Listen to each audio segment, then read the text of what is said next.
Hello again and welcome back to our channel. Today I'm going to be talking about JAPA. JAPA is a slang coined by Nigerians, and it refers to Nigerians literally fed up of Nigeria and running away to other countries, mainly the West.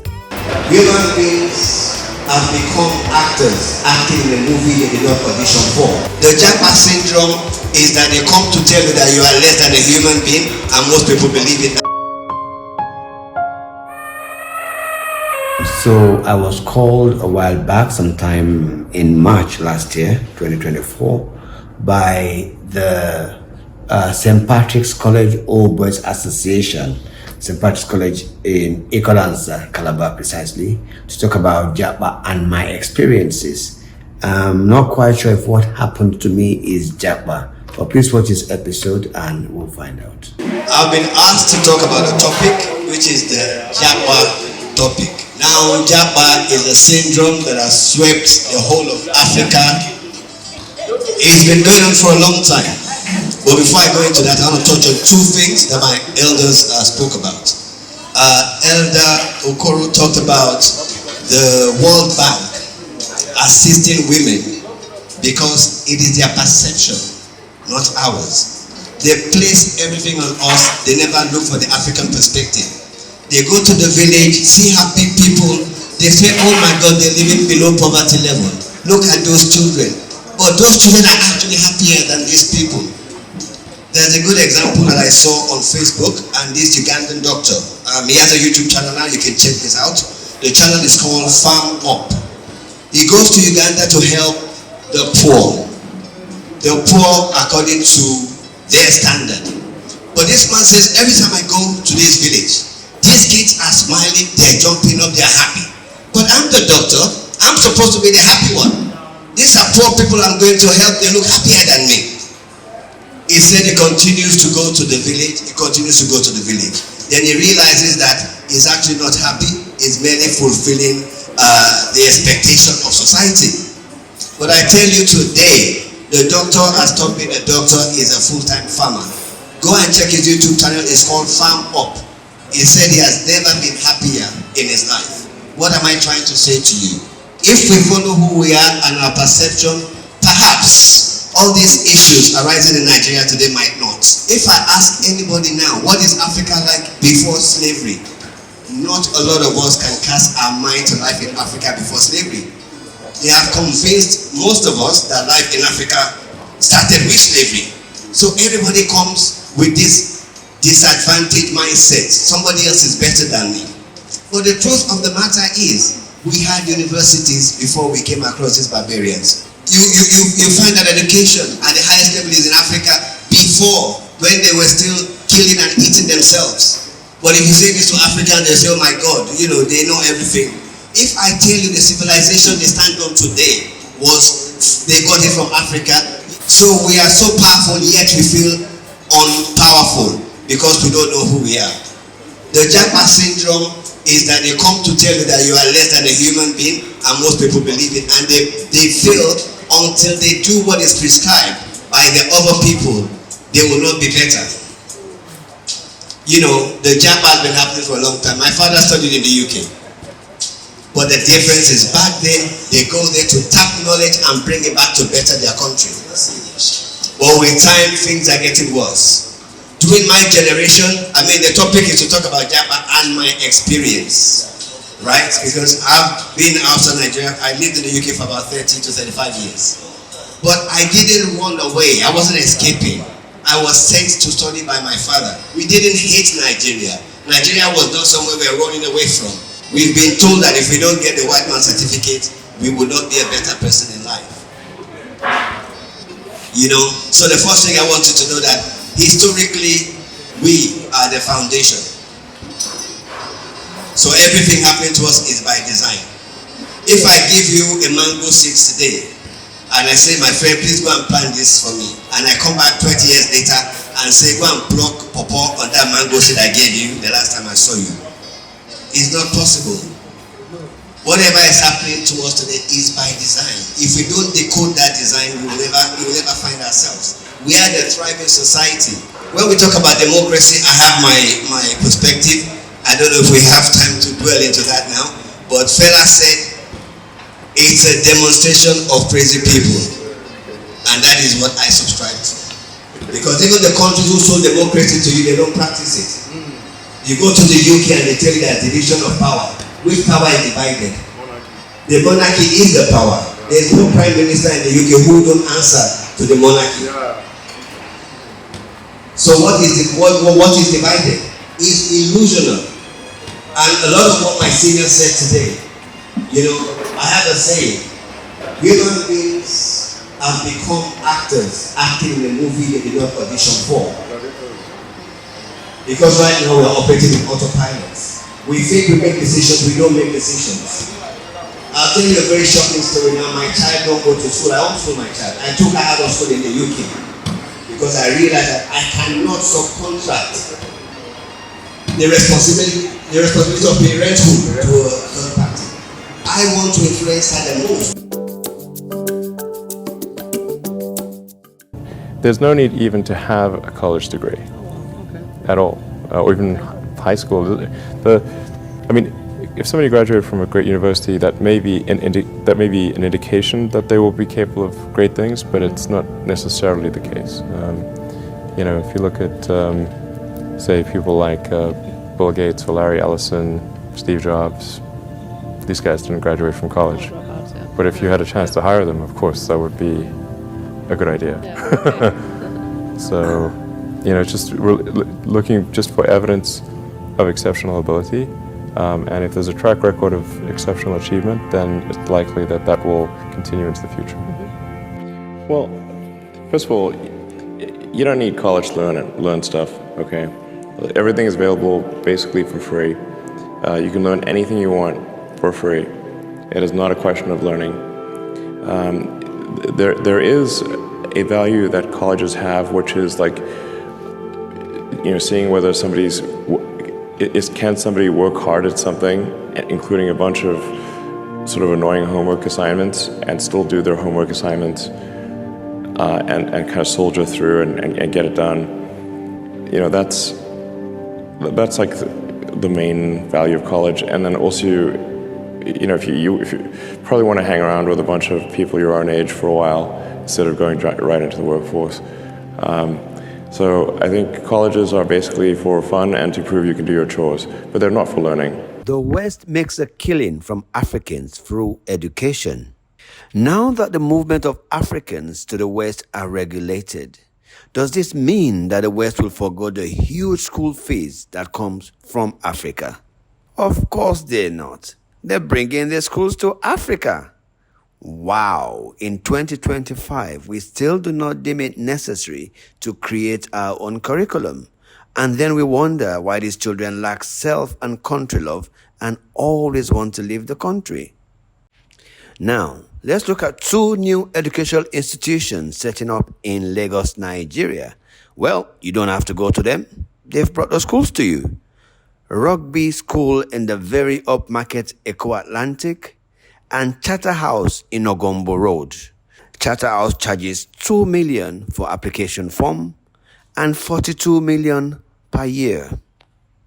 In a world where the value of formal education is decreasing and jobs are fast disappearing, we suggest that the children be homeschooled and the money put aside and invested in their chosen path. So when we talk about homeschooling our daughter, the biggest question people ask us is, how do homeschool children socialize? We are of the opinion that parents must participate and guide their children's socialization. Even though unguided socialization has failed a lot of families, they are still unable to pinpoint where things went wrong. It is often through unguided socialization that children meet and mix with the wrong crowd, join gangs, take drugs, gamble, etc. As said, it is not the case for everyone, but this happens to a very high percentage, especially children in the West. Please share your thoughts in the comment section as to how you feel children should socialize effectively. People often live stable, prosperous positions and lifestyles They sell everything and move to the West. I often hear people say they do this because of their kids, but is it really?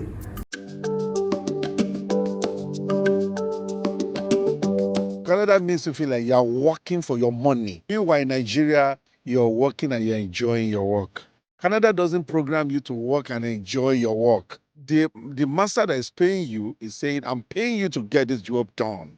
But in Nigeria, it's more relaxed, enjoy, more relaxed, and you're still getting your money. And that is huge. Have you faced any sort of discrimination in the workplace in Canada because of your background? Of course, definitely. The first place I worked, I was a supervisor. Even my co-supervisors discriminated against me. Even the staff I had to supervise discriminated against me because they just couldn't imagine that one black man from Africa would come around and then become a supervisor. My colleague supervisor would go to the staff and would be asking, how was Peter today? Did he perform? So that was quite huge. I felt it. That's unfortunate. So I had to take it up with the management. I said, no, that's wrong. If you had to give any advice to someone in Nigeria who wants to come to work in Canada, what would you tell them? No, don't come to Canada if you're stable back home. It's not worth it. It's just a fleece. It's a mirage. And that's the truth. Some of us are here because we've decided to come. For example, coming to Canada as a consultant psychiatrist, I had my hospital, I had the money, I had my driver, I had everything working. I had 3 vehicles. I had built a house and I was living in a duplex. But why did I come? Some of us, we looked at it and we said, you know what? For the sake of my children. How do the salaries differ in Canada compared to Nigeria? Salaries in Nigeria is better, you understand? Because I can be making an equivalent of $1,000 in Nigerian naira. The amount that I'm going to spend out of that $1,000 to get my house, rent, everything, may just be about 300 or 400. I have opportunity to save like 500 from my salary. But you can't try that here in Canada. Your rent It's not even enough. You have to cut your coat according to your clothes in Canada. Because your rent, many things are competing. So it's like they give and they take. People always think of Western passports. A person who is successful in Nigeria, very stable, why isn't it okay to build that sort of stability for your children instead of believing that the only way out for your children is to bring them to an environment where they might be lesser of the person that they are? I guarantee you that 99% of those people cannot give a better life to the children in the UK. Ask me why.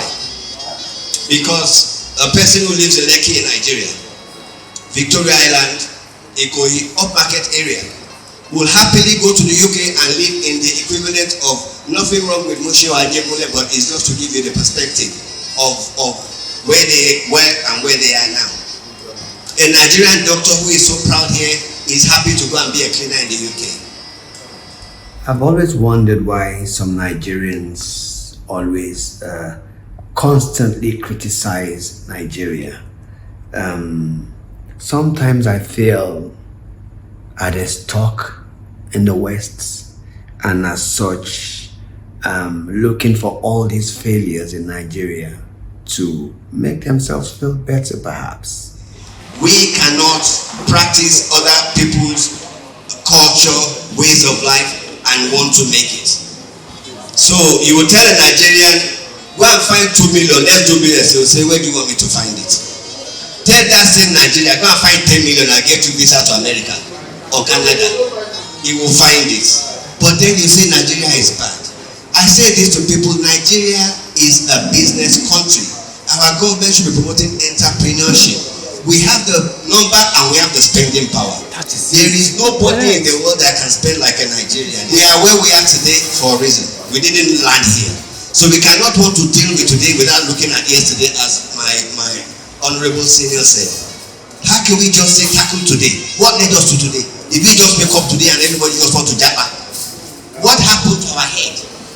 And I want to appeal to everybody, and I know this is a sore topic, who love to send their children to international schools. What happens in international school? They teach your children international things from this young. Their teacher is telling them from this age that King Henry VIII is a warrior. They don't know the Obong of Calabar. They don't know the Oni of Ife. They don't know the Emperor of Lagos, but they will tell you the life history of Prince Charles in the UK. So when that boy come will say, I want to JAPA, you will say, Nigeria no good. Nigeria is good, but our head has to be better. So the JAPA thing is something we have to tackle from grassroots. We have to begin to change the mindset. And as you rightly said, it is not the captain said, we have to go back and start from infant and grow them up again. Because with what we have now, the same we've been doing the same thing for so long, nothing is changing. How many graduates do we have riding Okada? Where everybody is still sending their children to university. I don't say don't go to university. Some people have that academic head, but some people don't have the academic head. But so it's all about the mindset, and this is what we have to deal with. We have to believe in who we are. We have to look at our environment and deal with the environment. We are living in Nigeria with the American mindset, with the British mindset. How does that work? People who leave they will leave Nigeria and say there is insecurity, but they go to America. America, where they are killing black people on a daily basis, they are like chicken that they are hunting down. What sort of mindset is that if it is not hate against self, which has been planted in us since the colonial era? Follow the right people, follow people who inspire you, follow people who move you forward. There's nothing wrong with Nigeria. So since I had this talk last year, nothing has changed. Nigerians are still desperate to leave Nigeria and JAPA to the West. But the hostility towards immigrants migrating generally are reaching new heights. A very important point I want us to consider very seriously is that the countries that people are JAPA into didn't start the way it is today. But the citizens didn't run away. They stayed around to help build their country. If they all ran away like people are doing now, you wouldn't have any country to JAPA to. Well, people often say that I support Nigeria, but let's be very clear. I'm not blinded by the problems of Nigeria. It's huge, as with many other countries. But the one thing we have to understand and realize is that our problems are unique to us, right? So we should have love for ourselves, we should have love for our country, and we should always try to play a part in making Nigeria a better place. It doesn't matter where you are, play your part in making Nigeria better. So I think this is a very important point. We shouldn't just resent Nigeria and just hate Nigeria, never want to come back to Nigeria.